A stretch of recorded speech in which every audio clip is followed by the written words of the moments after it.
So, hello everyone. Scott Seaton here, music director of the North State Symphony. And today is another edition of Musician Accents with a very special guest, our resident harpist, Candace LiVolsi. Candace, great to see you. Great to be here. Thank you. So nice to see you, even though it's been months since I've actually seen you. But this will have to do for now.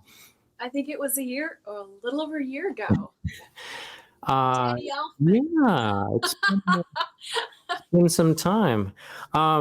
So we're going to learn some interesting things about you today. But first, I wanted to acknowledge some very important people, and that's your wonderful chair sponsors who have been so supportive for several years now, and that's Robert Zadra and Sam Cassie.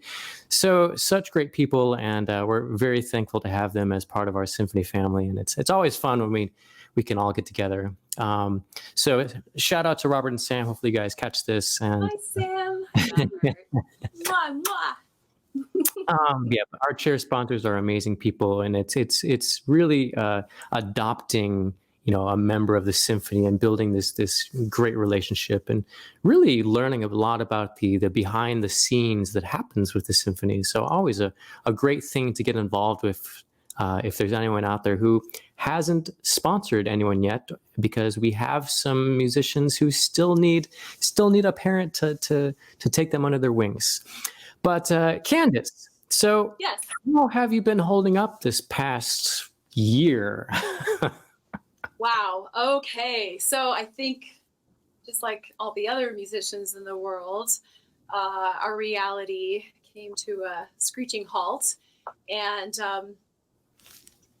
I luckily was in San Diego, and my family, I moved down here for family, and my sister and her family are literally right, our backyards bump into each other. So that was the happy little pod that we had. But as far as, there was a lot of introspection going down with this downtime. And actually, ironically, right before they shut everything down, I was on the road constantly. I'd be home for 2 days and then on the road for a week or two, and then home for a couple of days and then off again. And I had just had company, and I was thinking, oh my goodness, I would just love to stay home for one. Uh-oh. It's all my fault, people. So as far as, it was a good pause. And during this time period, obviously the world of music for most musicians has shut down. But have you been slowly getting back to it, getting gigs here and there, or what's been going on? Well, actually, I did a couple recording sessions with the vocalist, and for her album, and then actually my first gig since COVID is at the end of this month. I'm going to Fairbanks, Alaska. Okay, great. Yeah, playing with their orchestra, and we're doing the Adagietto from nice. Live, yes, and then I'm also teaching a string methods class, beginner harp student, and then playing with a little community orchestra. We're doing the Handel B flat concerto first movement. So very nice. Fun. Yeah. Well, fingers crossed. Let's hope everything works out. So let's back up a little bit. How did you get started in music, and how did you end up picking the harp? Okay. Well, my parents, my mom sings, my dad sings, and they played all kinds of instruments. My dad played drums, my mom played baritone.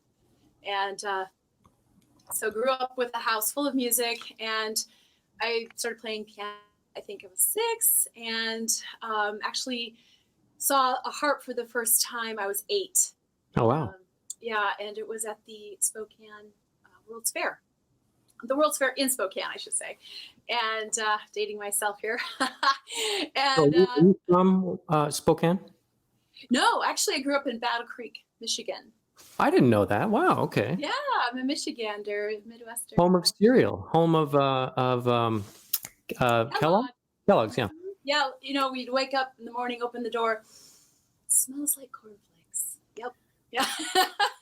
Not to digress, but I'm sort of from Michigan as well. So in elementary school, I remember building like projects with Battle Creek, and I make a little cereal box and all. Anyway, so anyway, Spokane. Keep going with harp.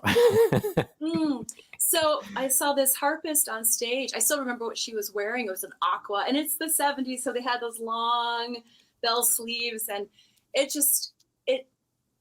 the whole thing, just the sound, the look, how I felt, it was so impactful. And I didn't know what it was called at the time. Well, I'm sure anyway, I found out it was a harp, and I was like, I have to play the harp. I have to. And it took me a few years to convince my parents that this indeed is what I want to do. So I was 11 when I started lessons. Mm-hmm.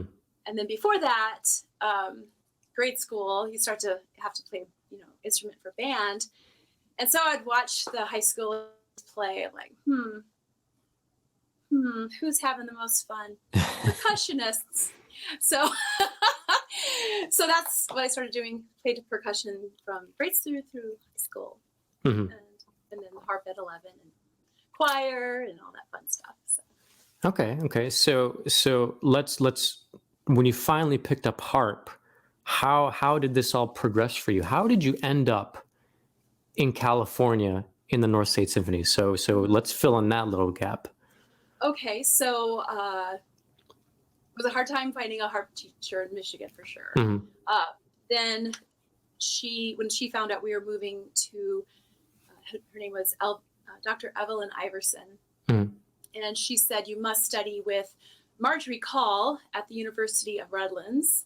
And Marjorie Call is one of the wives and one of the proteges of Carlos Salcedo. Mm-hmm. And he was one of the, founders of a harp technique. He was a composer, conductor. At the age of 16, he won the first prize at the Paris Conservatory in harp and piano on one day. And that has not been done before since. Brilliant. Anyway, so to study with her, I was 16 when we moved to California, and I wish I understood how wonderful that was. Being this silly little, teenager. Okay, harp lesson. I wish I would have asked more questions, and I don't know. But So this is actually a great little moment for all those students out there, no matter what instrument you're playing. Ask questions of your teacher. Find out their interesting stories and their backgrounds, because you never know, and you may lose them. And she passed away from cancer. And then as far as North State Symphony, let's see. I got married in 1990, moved to the San Francisco Bay Area, and was working in that area. And then my ex-husband, or my former family, they lived in Reading, and so I started playing with the Reading Symphony, which was 1991. Yeah, I think in 1991. Yes, right. And then it became North State Symphony, and I've been with them ever since. So so great. So you started with the Reading Symphony, and so you've been with the North State Symphony all 20 years of its existence and some. That's great. Yeah. And going back to your passions, your career in music, was there a defining moment or one particular experience that you had that sort of solidified everything for you? As being a musician, or like that told you either that I wanted to be a professional musician, or even specifically that I wanted to be a harpist?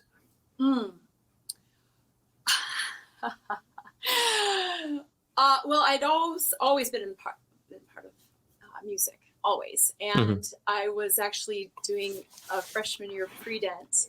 I was going to be a dentist. My dad's a dentist. I'm the oldest child, so it's kind of like that footstep thing. Side note, my brother became a pediatric dentist, so awesome. But yeah, I love science. I love all of that. It's fascinating. But when it came to actually sitting at my dad's side and I appreciate dentists. Let's just say that. Yeah. And then actually I was at the Grand Hotel. This is actually the defining moment. Here it is. That summer, I was at the Grand Hotel in Michigan, and there was a harpist playing Verdemitas, and I was like, you can play the harp in a place like this? And I think I was 20. Yeah, I was 20 at the time, and I had to find out, how does this work? So I made an appointment with the music director, and we had a nice interview, and he said, please play for me. I said, play for him. He said, great. I want you here from August to November, because she's got to go back to school. I'm like, and the pay at the time, well, you know, it was 1980 something, and it was $350 a week, plus it included room and board, and at the time I think minimum wage was $3.50. Oh wow. Yeah, and I would be playing a total of 3 hours a day. So it was like, this is the life, you know. So actually I came back and I told my harp teacher, which at this time was Dominique Piana. And she said, well, if you want to become a professional musician, professional harpist, it's a really good idea to get a performance degree. And that way you have more opportunities than just music. I went, okay, that sounds great. So, and I love it. I just playing music. Oh, it's heaven. So, that's great. That's great. So part of the allure of the harp was that it's this beautiful instrument, this, you know, this thing that fits in so well in all of these grand events. And so it was part of the visual presentation was part of the allure for you, it seems. And then in playing the instrument, it is a very tactile, very visual. I mean, visually, of course, you see it being played, but as far as how to play the harp, it's your touch affects everything. Oh yeah. You know, and your breath and intention and everything affects the tone, and I love the physical feeling of playing the harp, like the vibration of the instrument itself. It will pick up the vibrations from the stage, and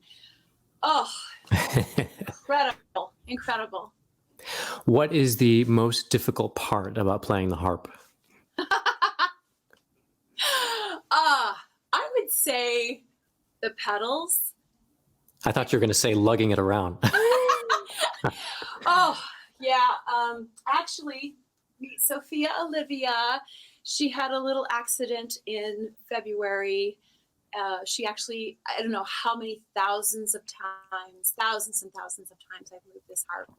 And it's taking out the instrument out of my car, set her down, which I thought I set her down, turned to put the blanket back into my car, and I felt this movement. And earlier I saw this gentleman walking. I thought, oh my goodness, he made really quick time. And at first I thought he was running towards me, but actually it was my harp falling backwards.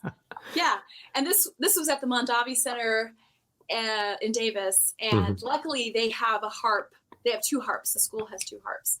So made some mad dash calls and was able to use their second harp. Whew. That's good. That's crazy. Yeah. No, I'm lucky that I just have to worry about a little tiny piece of wood that, but I do break it often. So there's that. Oh, yes. So with all of your experience playing harp, have you developed any special affinities for a composer or a set of composers? Who would be your favorite if you had to pick? Oh, that's like asking a mother to pick their favorite child. Oh, to play on the harp.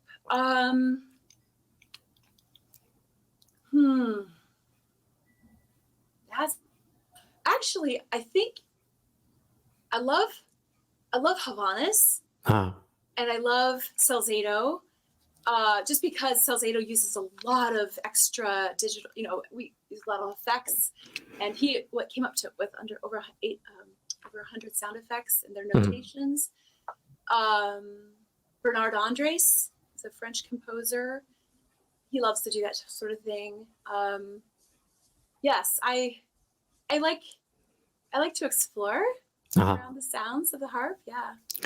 If you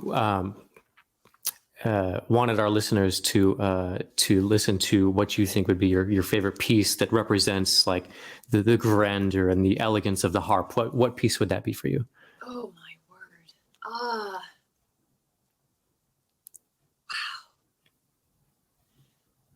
Okay. Would it be like Tchaikovsky Pierre. something? Oh, well, okay, I do love the ending chords in, oh, in the, in Tchaikovsky's Romeo and Juliet. Oh, of course, yeah. Just rips my soul out. And those high violins carrying that line. And let's see, what about, oh, I love Stravinsky. Love Stravinsky. I love Firebird. Which maybe brings me to my next question. Do you have any most memorable concerts with the North State Symphony? Okay, well, nice tie-in. Actually, yes, the scream heard round the world when we were playing the Firebird with North State Symphony, and actually taking that same Firebird, probably playing at Burning Man. Really? Yeah, Firebird with the art house orchestra, and we had did the full ballet and orchestra at Burning Man. That nice. Yeah, nice. Yeah, it was pretty epic. Firebird was certainly a very memorable event for all of us, I think, and it's an event that certainly put North State Symphony on a worldwide radar. So aside from the Firebird concert, the scream heard around the world, are there any other North State performances from the past 20 years that stand out for you? Whew. Okay. Okay, I have to say this. Mm-hmm. I have to tell you this. Your first rehearsal, the audition rehearsal, mm-hmm. with North State Symphony. I wasn't playing, but I was on the committee, and watching you instantly connect with us musically, mm-hmm. was. I'm getting chills right now. Seriously, that is such an incredible skill set, and so we are so blessed to have you. Well, thanks, Candace. I appreciate that. Oh, absolutely. I was like, let me do his harp in this concert. Yeah, Dvorak 7 and Mendelssohn don't really have much harp in those pieces in particular, but we've had our moments. It's been a lot of fun, and hopefully we can have them again soon. We have. Oh, sorry. I was just going to say, I would love to do some more Mahler coming up, or yeah.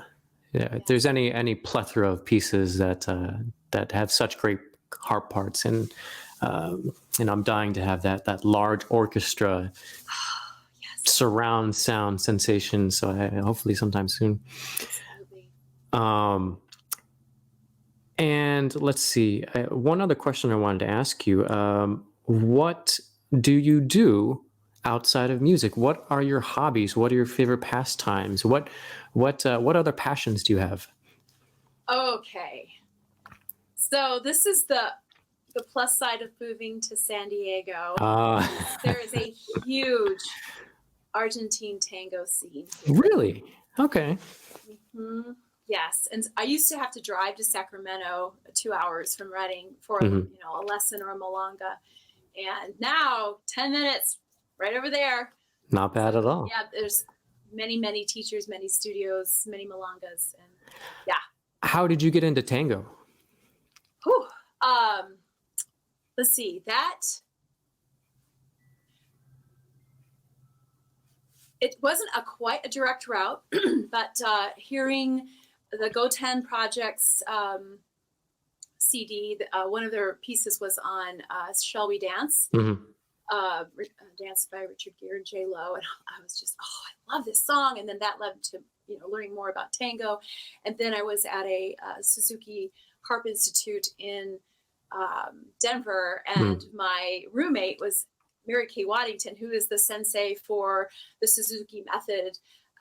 And she was into tango. She said, "Would you like to go to a milonga with me?" And I went, "What's a milonga?" And she explained. I said, "Sure, I'll go. I'll go." And she said, "So this is how tango works. You are asked by the cabeceo, the nod of the head. You know, a man will make eye contact with you, and he'll nod, and then you nod back, and then you have to wait, and then come over and take your hand and take you out to the floor." So I was like, "Okay, remember, I will not look. I will keep my head down whenever there's a break, you know." So, yes, so we were at this milonga, and this gentleman, you know, walking down the seats, and I'm like, "Okay, put my head down." I thought he was going to go to the bathroom over here, and putting my head down, and all of a sudden, he's like, he stops right there, his feet. I can see them right there. I'm like, I'm looking away. And then he's taps me on the shoulder. He said, "Would you like to dance?" I said, "No, I don't know anything about tango. And I have flip-flops, and these are not the shoes to dance tango in." And so he said, "It's okay. I'll teach you. I'll teach you." I was like, "Okay." So he, you know, took me off the floor, and, you know, and then we went into open embrace, and then it's all about the connection. And you just, you know, it's, to me, yeah, tango, Argentine tango, and live performance are very the same, because you have to be so present all the time. And it's like watching you, you know, how you conduct, you know, just that, or, you know, it's like all those things mean something, and we react to that. And it's that same thing, those subtle touch of the shoulder, the back, the music. We're listening to the music. We have to interpret. Sometimes we embellish. Oh, yeah. So that started the addiction. And then I started looking into it. Nice. Well, I didn't know that about you. It's always nice to learn something. On that note, Candace, thank you so much for taking some time out of your day and to share your story, both your past and your present, with our North State Symphony audience. And thanks to everyone for tuning in and listening to us. And we can't wait to get Candace and the rest of the symphony back into Laxon and the Cascade, and to make some music. Yes. All right, Candace. Well, enjoy San Diego, and we will see you soon. Yes. Thank you, everyone. Bye. All right. Bye-bye.